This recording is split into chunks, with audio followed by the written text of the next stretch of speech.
இரட்சகர் இயேசு கிறிஸ்துவின் நாமத்தில் உங்கள் அனைவருக்கும் என்னுடைய அன்பின் வாழ்த்துக்கள்.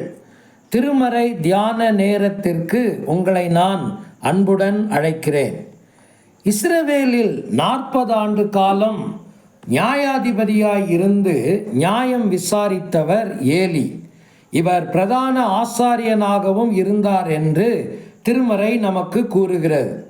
இவருடைய வாழ்க்கை எப்படி கடவுளை மகிமைப்படுத்துவதிலிருந்து விலகி இருந்தது என்பதை குறித்த எச்சரிப்பின் பாடங்களை கடந்த தியானங்களிலே நாம் கற்று வருகிறோம். இன்றைக்கும் சில பாடங்களை நம்முடைய வாழ்க்கையிலே இவருடைய வாழ்வில் இருந்து நாம் கற்றுக்கொள்வோம்.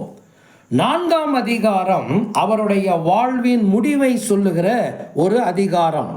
நீங்கள் இந்த அதிகாரத்தில் அவர் மரித்து போனதை குறித்து நீங்கள் வாசிக்கலாம்.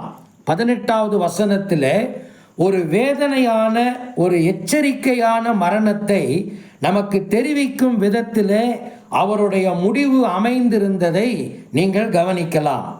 அதற்கு முன்பு 13வது வசனத்தில் நீங்கள் வாசிக்கிற ஒரு காரியம் என்னவென்றால், தேவனுடைய பெட்டிக்காக அவனுடைய இருதயம் தத்தளித்து கொண்டிருந்தது. யாருடைய இருதயம்? ஏலியின் இருதயம். எதற்காக? உடன்படிக்கை பெட்டிக்காக. ஏன் அதற்காக அது தத்தளித்து கொண்டிருக்க வேண்டும்? அதைத்தான் இஸ்ரவேலர்கள் தங்களுடைய வெற்றிக்காக போர்க்களத்திற்கு கொண்டு போயிருக்கிறார்கள்.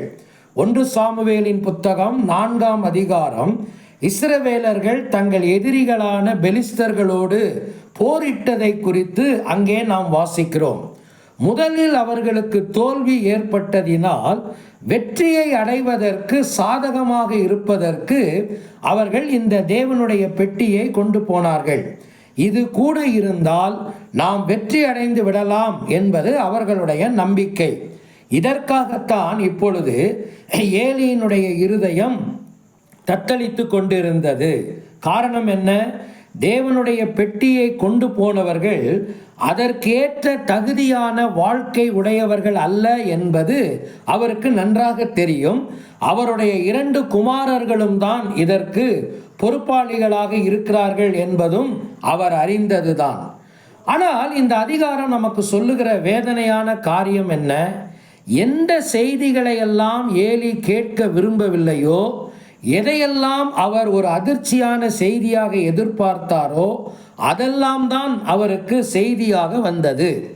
18வது வசனத்திலே நீங்கள் பார்க்கலாம், அவர் மல்லாக்க விழுந்து, ஆசனத்திலிருந்து விழுந்து அவர் மரித்து போனார் என்று நாம் வாசிக்கலாம்.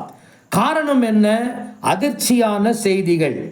3 அதிர்ச்சியான செய்திகளை அவருக்கு செய்தியை கொண்டு வந்த மனிதன் அவரிடத்திலே வந்து சொன்னான். 17வது வசனத்தில் நீங்கள் அதை கவனிக்கலாம். முதலாவதாக, இஸ்ரவேலர் பெலிஸ்தருக்கு முன்பாக முறிந்தோடி போனார்கள். இது முதல் செய்தி. இரண்டாவதாக, அவருடைய குமாரராகிய ஓப்பினியும் பினேகாசும் போர்க்களத்திலே மாண்டு போனார்கள். இது 2வது செய்தி. 3வது செய்தி, தேவனுடைய பெட்டியும் பிடிபட்டு போயிற்று என்கிற 3வது செய்தி. நீங்கள் 3ஆம் அதிகாரத்தில் 11வது வசனத்தை படிப்பீர்களானால், தேவனுடைய பெட்டி பிடிக்கப்பட்டது, ஏலியின் 2 குமாரராகிய ஓப்பினியும் பினேகாசும் மாண்டார்கள் என்று வாசிக்கிறோம். இதை கேட்ட பிறகுதான் அதிர்ச்சியிலே மல்லாக்க விழுந்து இந்த மனிதர் மரித்து போனார். இறை மக்களே, இவர் நம்முடைய வாழ்க்கைக்கு சொல்லிக் கொடுக்கிற ஒரு கடுமையான எச்சரிப்பான பாடம் என்ன? கடவுளுடைய பெட்டிக்காக இவருடைய இருதயம் தத்தளித்து கொண்டிருந்தது. இறை மக்கள் வெற்றி அடைய வேண்டும் என்று அவருடைய உள்ளம் வாஞ்சித்தது. ஆனால் அதற்கான எந்த அடிப்படைகளையும் ஏலி தன் வாழ்க்கையிலே செயலாற்றவில்லை. அதற்கான எந்த வேலைப்பாடுகளும் அவருடைய வாழ்க்கையிலே ஒருபோதும் நடந்ததில்லை. அவர் செயல்பட்டிருக்கக்கூடிய காலங்களிலெல்லாம் அவர் மௌனமாக இருந்து விட்டார். இப்பொழுது அவருடைய வயது என்ன? 98 என்று 15வது வசனத்திலே நாம் வாசிக்கிறோம். செயல்பட முடியாத காலத்திலே அடுத்தவர்களுடைய உதவியுடன் வாழ்ந்து கொண்டிருக்கிற காலத்தில் அவருடைய இருதயம் தேவனுடைய பெட்டிக்காக இவ்வளவு தத்தளித்தது என்றால், இது ஏற்கனவே நல்ல வாலிப நாட்களிலே அவருடைய துடிப்பான காலங்களிலே செயல்படக்கூடிய சாதகமான காலங்களிலே இது நடந்திருக்குமானால், நிச்சயம் இன்றைக்கு இப்படிப்பட்ட ஒரு அவமானமும் வேதனையான மரணமும் அங்கே நிகழ்ந்திருக்காது. பல நேரங்களிலே நாமும் இந்த காரியத்தை தான் செய்கிறோம். ஏலி நமக்கு சொல்லிக் கொடுக்கிற ஒரு எச்சரிப்பான பாடம், அவருடைய மரணத்தின் மூலமாய் கூட அவரால் கடவுளை மகிமைப்படுத்த முடியவில்லை. வேதனையையும் திகிலையும் தான் தன் கடைசி நேரத்தில் ஏலி அடைந்தார் என்று திருமறையிலே நாம் வாசிக்கிறோம். இறை மக்களே, கடவுள் உங்களுக்கு கொடுத்திருக்கிற சாதகமான காலங்களை நீங்கள் பயன்படுத்தி கொள்ளாவிட்டால், செயல்பட வேண்டிய காலங்களிலேயே நீங்கள் செயல்படாவிட்டால், நீங்கள் பின்னால் செயல்பட முடியாத காலங்களிலே அதை குறித்து வருத்தம் அடைவதோ, அதை குறித்து ஏக்கம் உறுவதோ பிரயோஜனமற்ற செயல் என்பதை நீங்கள் உணர வேண்டும். இன்றைக்கு அனுக்கிரக காலம், இது நமக்கு சாதகமான நேரம். இன்றைக்கு கர்த்தர் நமக்கு கொடுத்திருக்கிற வாய்ப்புகள், இதை நீங்கள் பயன்படுத்த வேண்டும். இன்றைக்கு நீங்கள் உங்கள் ஆவிக்குரிய வாழ்க்கையில எந்த தன்மையோடு நீங்கள் நடந்து கொள்ளுகிறீர்கள்?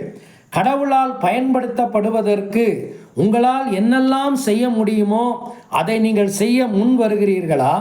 அல்லது எல்லா காரியங்களோடையும் நீங்களும் கூட பயணித்து விட்டு உங்களுடைய வாழ்க்கையை நீங்கள் வெறுமனே வைத்திருக்கிறீர்களா?